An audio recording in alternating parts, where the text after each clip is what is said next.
I'm Jamie. And I'm Alex. Welcome back to Highgate Unofficial, the podcast that unpacks what's really happening in your HOA, minus the spin. We're still polishing our deep dive episode on the last HOA meeting, but we stumbled onto something too important to sit on. With help from several homeowners, we dug into the Kent deck repair project, and that trail led us straight to Highgate's bylaws. What we found isn't pretty. Project documents flag basic maintenance that's never been done on the Kent decks. For example, the firm under consideration to perform the repair of the Kent decks recommends that the drainage systems be professionally cleared. How can something so basic, given the known issues with the decks, not be regularly scheduled? It's a pattern. Remember those minutes where pressure washing and sealing were supposed to be routine? We can only find one or two times, ever, where the board actually did this maintenance. And remember the meeting notes about a resident developing a maintenance schedule and then not being able to find further information about this in later meeting notes or in the financial statements. Oh, I do, unfortunately. Oh, and the latest engineering report states, overall, the repair membrane was not properly installed. To recap, the Kent owners do not maintain or repair their stoops. The board has not enforced upkeep of the stoops, schedule preventive maintenance on the decks. The last repair was improperly installed, and now the board wants the non-Kent owners to subsidize more repairs. It's starting to feel like an episode of Homes on Homes. Honestly, it could be. It's no laughing matter.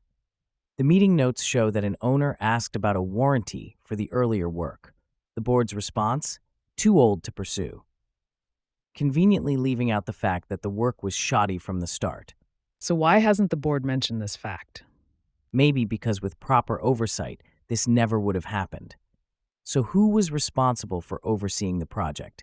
The board or the management company? I do not know. It's hard to believe no one's being held accountable for this mess. And as we've said before, this board is made up of professionals, highly educated ones at that.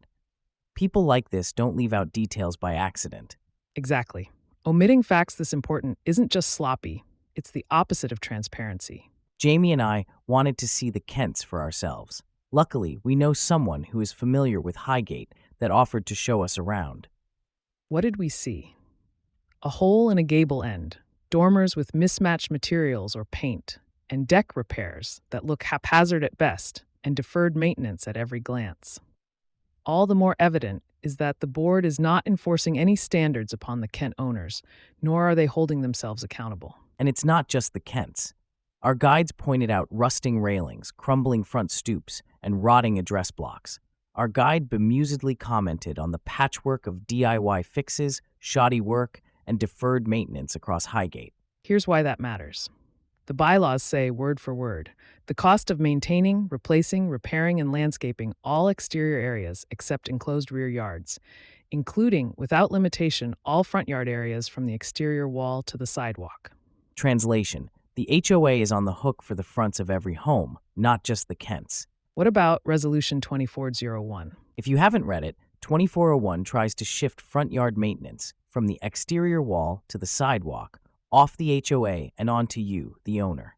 A change that's significant usually requires a community-wide vote and generally falls well outside what a board can impose on its own.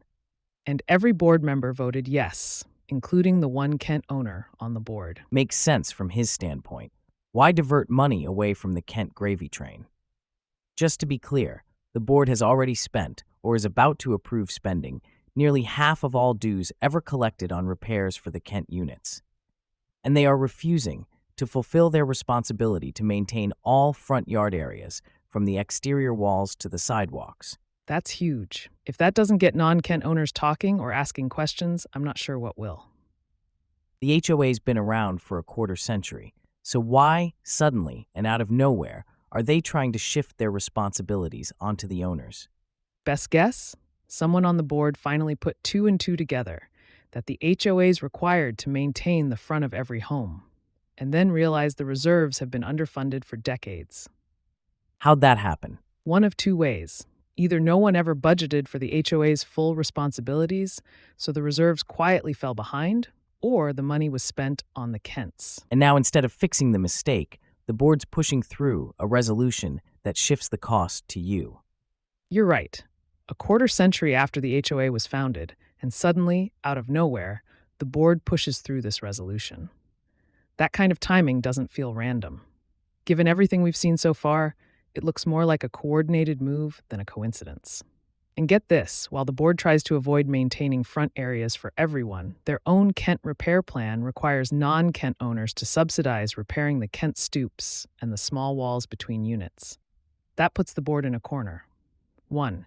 Either it owes the same service to all homes. 2. Or it's violating its own resolution, which probably is not valid to begin with. If that's not a red flag, I don't know what is. The HOA is using your dues to cover Kent repairs while denying you the very support guaranteed by the bylaws for your own home.